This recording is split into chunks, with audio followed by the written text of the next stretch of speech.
দ্বিতীয় যেখানে আটকানোর চান্স ছিল সেটা ক্রস করে চলে আসছি। আপনাকে রওনা দিচ্ছেন? ওভার। হ্যাঁ আমি রওনা দিছি, আমরা আসতেছি।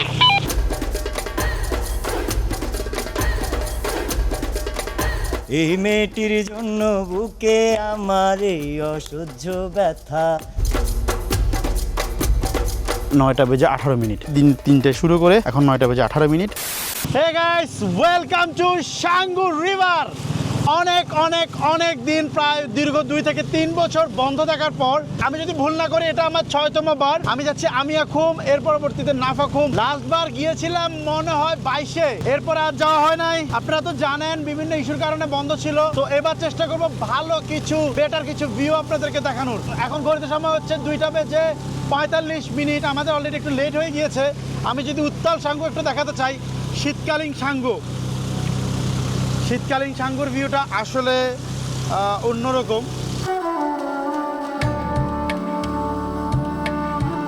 খরস্রোতার সাঙ্গু নদীর বুকে নৌকা ছুটে চলেছে, গন্তব্য রেমাক্রি। আজকের পথটা সম্পূর্ণ আলাদা। থানচি বাজার না হয়ে তিন্দু বাজার হয়ে মূলত আমরা এসেছি। নদীর দুপাশে মাথা উঁচু করে দাঁড়িয়ে থাকা পাহাড়, মাঝে মাঝে চোখে পড়ছিল ছোট পাহাড়ি গ্রাম। নদী বয়ে চলেছে আঁকা বাঁকা পথে, আর আমরা সেই স্রোতের গল্প শুনতে শুনতে এগিয়ে যাচ্ছি।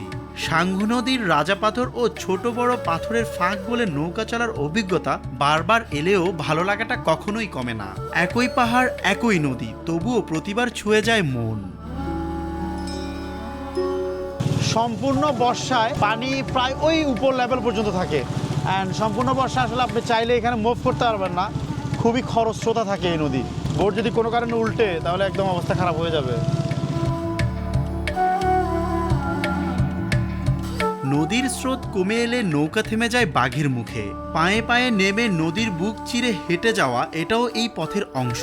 পাথরের পথ দিয়ে সাবধানে এগুনো, তারপর আবারও নৌকায় ফেরা। এই ছোট ছোট কষ্টগুলো পথটাকে করে তোলে আরো আপন। প্রচন্ড স্রোত। কতটা স্রোত হলে একটা বোর্ডের পুরো ক্যাপাসিটি দিয়েও বোট চালাতে কষ্ট হয়ে যাচ্ছে। পুরো সব জায়গার পানি একটা জায়গায় দিয়ে আসছে, কারণ পানির নাব্যতা খুবই কম। আমরা দ্বিতীয় যেখানে আটকানোর চান্স ছিল সেটা ক্রস করে চলে আসছি। আপনাকে রওনা দিচ্ছেন? ওভার। হ্যাঁ আমি রওনা দিছি, আমরা আসতেছি। এটা তো আটকে গেছে গা, এদিক দিয়ে ঘুরে যাবে। আনাম, কেমন লাগে ভাই? সেই সেই অস্থির। অস্থির। এইদিকে তো তোর একরকম গরমে একরকম, বর্ষা একরকম, এক এক সময় এক এক রকম রূপ। এক এক বাংলার রূপ বারবার আমি দেখতে চাই না। হ্যাঁ, আচ্ছা, অবশ্যই। তুমি তো এই সাইডে আর আগে আসো না নাকি? না, না, এই সাইডে আসা হয় না আগে। আচ্ছা আচ্ছা আচ্ছা।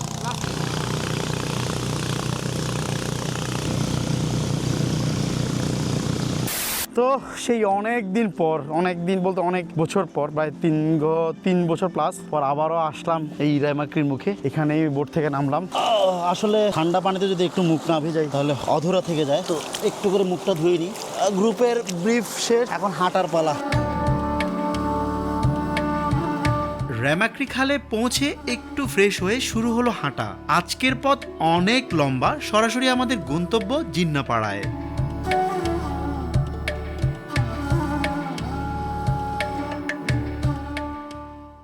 সো এই কন্টেন্টটা তো চেষ্টা করবো টোটাল খরচ কেমন হয়। ইয়ামিন দাদা, যখন দেখবেন যে টিমের পিছে মানুষজন একটু বেশি দূরে পড়ে যাচ্ছে, তখন হাঁটার স্পিড একটু কমাবেন। জি স্যার। এই হচ্ছে আমাদের গ্রুপের ইয়াং লেডিরা। হাই। ওরাও আগাচ্ছে ধীরে ধীরে। এভাবেই একবার নদীর এপার একবার নদীর ওপার, এভাবেই আগাতে হবে আমাদের।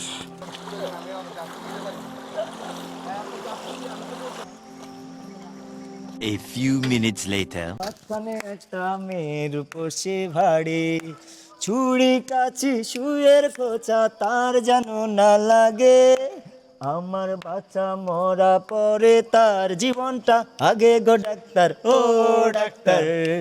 এই মেয়েটির জন্য বুকে আমার এই অসহ্য ব্যথা। এই ব্যথার মাঝেও লাগছে ভালো বলতে তারই কথা। দুজনারই প্রেমের বন্ধন রাগার অনুরাগে। আমার বাচ্চা মরা পরে তার জীবনটা আগে গো ডাক্তার, ও ডাক্তার। আরে ও ডাক্তার।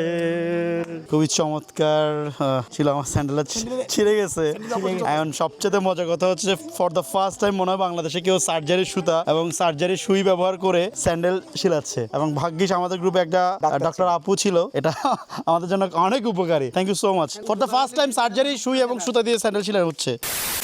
আর একবারে যদি আসো সখী জল ভরিবারে ছলে, মনের কথা বলবো তোমাহে বসে কদম তলে, মনের কথা বলবো তোমাহে বসে কদম তলে। আর একবারে যদি আসো সখী জল ভরিবারে ছলে, মনের কথা বলবো তোমাহে বসে কদম তলে, মনের কথা বলবো তোমাহে বসে কদম তলে। তুমি সকল দুঃখ ভুলে যেও চোখের পানে চেয়ে। 3 hours later. তো বন্ধুরা ফাইনালি এখন সময় ঘড়িতে 6:35, আর এই মুহূর্তে আমরা আছি নাফাখুম পাড়ায়। নাফাখুমের সেই ব্রিজ, সাসপেনশন ব্রিজ যেটা, সেটা হয়তো বা আলোতে তেমন একটা দেখা যাচ্ছে না। আপনারা যদি আমি একটু মাইক্রোফোনে সাউন্ড শোনাই হয়তো বা শুনতে পাচ্ছেন। ওই যে দূরে দেখান, এই সাইডে হচ্ছে দোকানপাট আছে, আর এটাকে বলা যেতে পারে নাফাখুমের নাইট লাইফ। ওই যে উপরে দেখতে পারেন কটেজ মটেজ করে রাখছে। তো আমাদেরকে আরও অনেক হাঁটতে হবে, তো চলেন হাঁটি। আমি কিন্তু ভালোই ঘামাইছি, হাঁটতেছি, কারণ খুবই সরু একটা জায়গা। আনাম, তুমি একটু সাবধান আসো ভাই, সামনে মনে হয় আরও একটা ক্যানেল আমাদেরকে পাড়ি দিতে হবে, যেটা বুঝলাম। সোহেল ইব্রাহিম, অনুভূতি কেমন?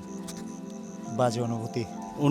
অনু কি বোধ হয়ে গিয়েছে? আমি এখন দেখাইতে নিয়ে আসছো, এতক্ষণ যে হাঁটতে হবে এটা বলছো কখনো? কে আনছে? কে আনছে? রে সোহেল ইব্রাহিম কত পরিমাণ অভিনয় জানে রে, অভিনয়ের জন্য সোহেল ইব্রাহিম সেরা রে।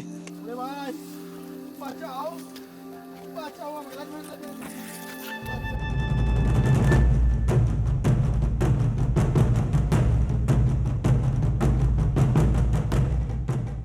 নাফাখুমের পাশ ঘেঁষে পাহাড় আর ঝিরির ভেতর দিয়ে আমাদের যাত্রা এগিয়ে চলেছে। পথ যতটা কঠিন, ভেতরের আনন্দ যেন তার চেয়েতে গভীর। তো আমরা ঝিরি পার হচ্ছি, ঝিরিটা একটু শেওলাযুক্ত, যদি স্লিপ খায়। এর ভিতরে কিন্তু আমি নতুন নাফাখুম পাড়া থেকে নতুন স্যান্ডেল কিনছি। আমার ওই স্যান্ডেলটা কিন্তু ছিঁড়ে গেছিলো, 250 টাকা দিয়ে কিনছিলাম। রাত নামে পাহাড়ের চারপাশে অন্ধকার, শুধু টর্চের আলো আর নিঃশ্বাসের শব্দ। এই অন্ধকারের মাঝে পা ফেলে সামনে এগোনো ভয়, ক্লান্তি আর সাহস সব মিলিয়ে এক অদ্ভুত অনুভূতি।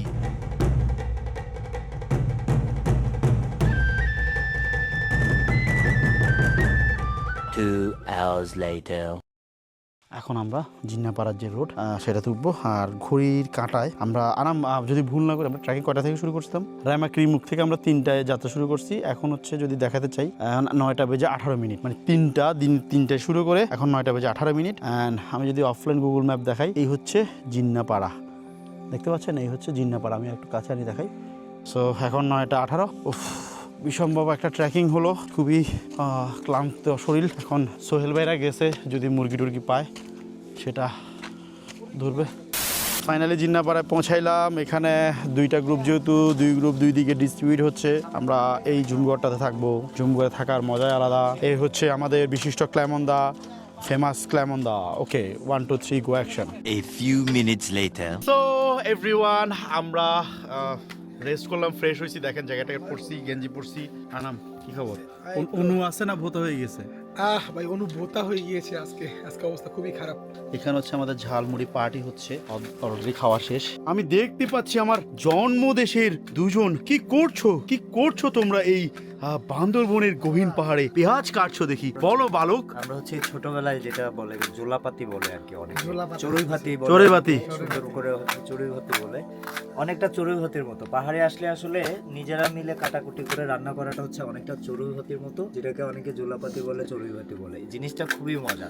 এটা সচরাচর বিভিন্ন ট্যুরে গেলে বা রিল্যাক্স ট্রিপে গেলে কিন্তু এই ধরনের মজাটা উপভোগ করতে পারে না। তো এটাকে চড়ুইভাতি, আমরা এখন চড়ুইভাতি করতেছি। বিড়ালটা কি পুরো জানা? এটা একদম গরমে ফিট নিচ্ছে। কোথায় বসে আছো? এখানে কি পাহাড়ে মরিচ? আরে ভাই, আমার সবচেয়ে ফেভারিট কাঁচা মরিচ। আচ্ছা, ওখানে কি দিচ্ছেন আপনি? আমরা আমাদের এখানে মুরগি নাম হয়েছে, এই হচ্ছে ক্লেমন্দা হচ্ছে মুরগিটারে পিস। দাদা কেমন হলো মুরগিটা? খুব চমৎকার হয়েছে, পিস করা মোটামুটি। মুরগি কয়টা এখানে? একটা? 2টা মুরগি। বাহ, খুবই চমৎকার দেশি মুরগি। আর তো নাই, শেষ। এখন ধোয়া ধোয়া পালা। এই ছেলে, তুমি তো কিছু বললা না, তোমার কি অনু আসলে ভূত হয়ে গিয়েছে পেঁয়াজ করতে করতে? আমার হচ্ছে কি এখন চোখ দিয়ে পানি পড়তেছে পেঁয়াজ কাটতে। আমরা কয়জন যেন? আমরা হচ্ছে টোটাল 21 জন। আপনি কি বড় বড় পিস রাখছেন? না, এই পিস এগুলো করছেন? এখানে আমি বলি বড় বড় হয়েছে, আর একটু ছোট না। করলে ভালো হতো, সিদ্ধ হতো তাড়াতাড়ি। হ্যাঁ বলেন, আপনি আমাকে বলুন। 59 পিস। বড় কয়টা? ছোট বড় মানে হিসাব করে 59 পিস। মানে ওটাতে মানে তিনটা। তো ভালো একটা ঘুম দিছি, ঘুম দিয়ে ওঠার পর দেখি খাওয়া দাওয়ার সার্ভ হয়ে গেছে। এই যে সেই করে হচ্ছে মুরগির মাংস রান্না করা, সবাই বসে আছে।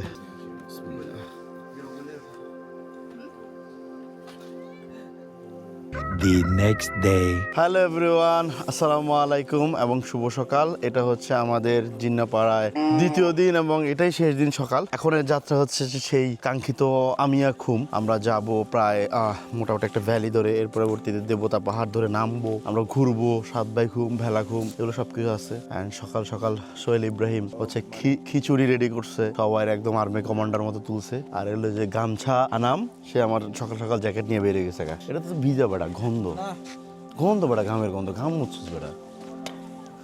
কেমন আছো ভাইয়া? অনেক ভালো, সুন্দর একটা সকাল উপভোগ করতেছি আমরা। এখন হাঁটা শুরু হবে। শীতে কাঁপতেছো? না, শীতে কাঁপতেছি না, কিন্তু কষ্টটা শুরু হবে এখন থেকে। কালকে তো অনেক হাঁটছি, কিন্তু কষ্ট হয় না, কিন্তু আজকে কষ্ট হবে ইনশাআল্লাহ। দেখা যাক বাকিটা। চলো চলো। ইনশাআল্লাহ আজকে কষ্ট হইলেও আমি এখন ভেলা খুম, সাতটা খুম এগুলো দেখার পরে সব কষ্ট চলে যাবে। নতুন সকাল, নতুন শক্তি। গন্তব্য আজ আমিয়া খুম। পাহাড়ে হাঁটতে হাঁটতে মোটামুটি ক্লান্ত, কিন্তু হঠাৎ চোখে দেখলাম অন্যরকম এক ভিউ। দেরি না করে ব্যাগ থেকে ড্রোনটা বের করে নিয়ে নিলাম কিছু এরিয়াল ভিউ।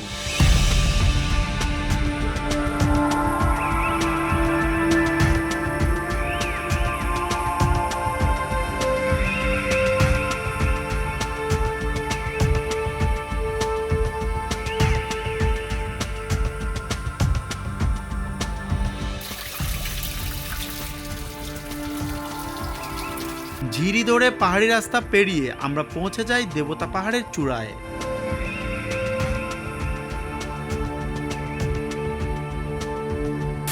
তো এই মুহূর্তে এটা হচ্ছে যে মূলত দেবতা পাহাড়ের সামিট পয়েন্ট বলতে পারেন, বা দেবতা পাহাড়ের মেইন টপ। অ্যান্ড এই জায়গা দিয়ে যদি নেমে যায় একদম প্রায় 35-40 মিনিট। একজন হাঁটার গতি অনুযায়ী এক রকম লাগে, তো 30 থেকে 35 মিনিট লাগবে। বাট লাস্টবার আমি শাকিল ভাই 45 মিনিট উঠছিলাম ঘুরে ধরা, জাস্ট একটু দাঁড়াইছি, একটু উঠছি, কোথাও বসি নাই, একটানা উঠছি। তখন স্প্যাট ছিল না, ইজিলি আসছি। এগুলো সবগুলো কি কাহিল হয়ে গেছে? প্যাট নাই অনেক বড় প্যাট এখন। না, গেঞ্জি কেমন লাগতেছে? ফ্যাট আনামের থেকে ছোড়ো, কালকে দেখছি আনামেরটা চর্বি টানি রাখছে জানা। তো কথা না বারে চলো চলো চলো। চলো।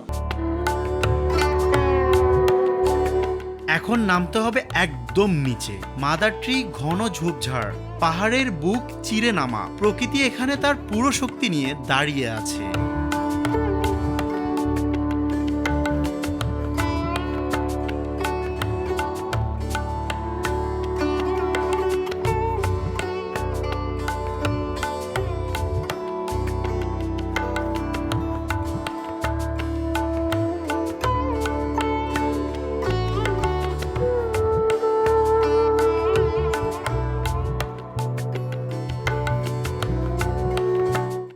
তো আমরা এখন ডিম খাবো। না, ডিম স্পিড কত করে? 50। ডিম খাই আগে, খা।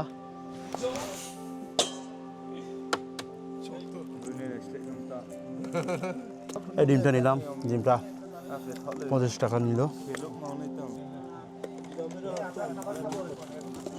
এখানে ভেলা খরচ পার পার্সন 100 টাকা করে।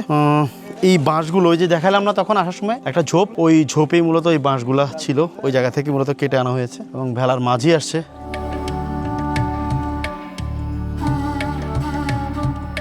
ভেলাখুম সবুজ পানির সমারোহে এক অন্য জগৎ। প্রথমবার যখন এসেছিলাম মনে হয়েছিল দেশের বাইরেই চলে এসেছি। পানির রং, চারপাশের নীরবতা, সব মিলিয়ে এক স্বপ্নের মতো দৃশ্য।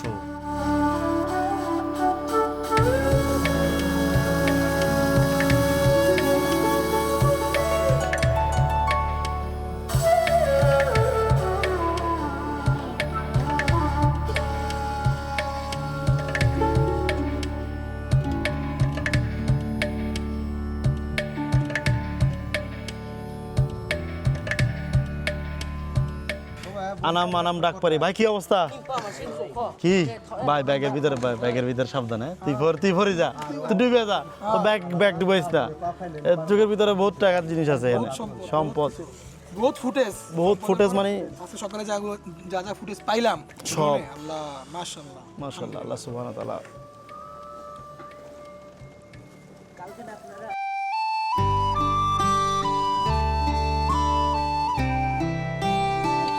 ওই দিন আমরা সকালের নাস্তা সারালাম ভেলাখুমের উপরে বসে।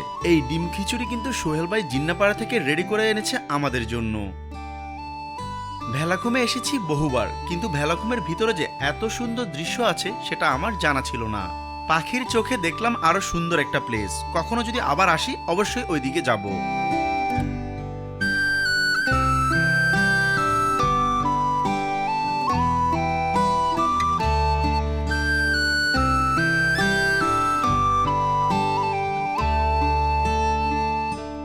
তো খাওয়া দাওয়া শেষ, এখন আমরা হচ্ছে আমিয়া খুমের দিকে যাচ্ছি। আমি এখন আছি আমিয়া খুম। ফাইনালি অনেক দিন পর আমিয়া খুম এসে হাজির হলাম। এই হচ্ছে আমিয়া খুম। যে আগে এসেছে সে আগে ছবি তুলবে, সেই শর্তে যাওয়া হয়েছে। অনেক বছর আগে এই জায়গায় বসে একটা ছবি তুলেছিলাম। Photographer ready. এই যে আমিয়া খুমের ছবি, আর এই হচ্ছে দেবতা পাহাড়। অনেক বছর আগে এই জায়গা থেকে না এদিক থেকে লাফ দিয়েছিলাম, মনে আছে। লাফ দিয়ে ওই সাইড দিয়ে উঠছিলাম, বাট এখন আমি সাজেস্ট করবো না লাফ দেন, কারণ এখন এগুলো অনেক রিস্ক হয়ে থাকে। দেবতা পাহাড়ের পাশে এই জলপ্রপাতের শব্দ শুনলে মনে হবে প্রকৃতি যেন নিজের গল্প বলছে। এখানে দাঁড়িয়ে নিরিবিলি শুধু তাকিয়ে থাকতে ইচ্ছে করে। পাহাড়, ঝর্ণা, নদী আর ট্রেকিং সব মিলিয়ে এই যাত্রা শুধু ভ্রমণ নয়, এটা অনুভূতি।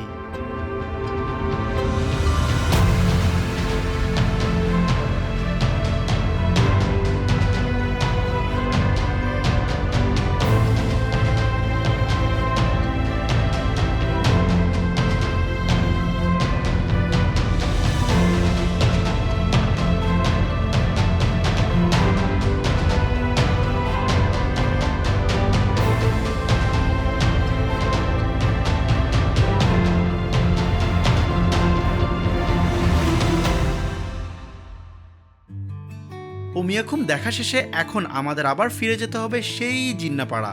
বিশাল এই দেবতা পাহাড় আবার বেয়ে উঠতে হবে। এবার নিজের সাথে চ্যালেঞ্জ নিয়েছি কত দ্রুত উঠা যায়। দেন ফাইনালি প্রায় 27 মিনিটে এই দেবতা পাহাড় আমরা উঠেছি। দেবতা পাহাড় থেকে সরাসরি চলে যায় নিকোলাস পাড়ায় একটুখানি মোবাইল নেটওয়ার্কের জন্য। ফাইনালি হালকা নেটওয়ার্ক পাওয়ার পর ফ্যামিলির সাথে যোগাযোগ করা সম্ভব হয়েছে।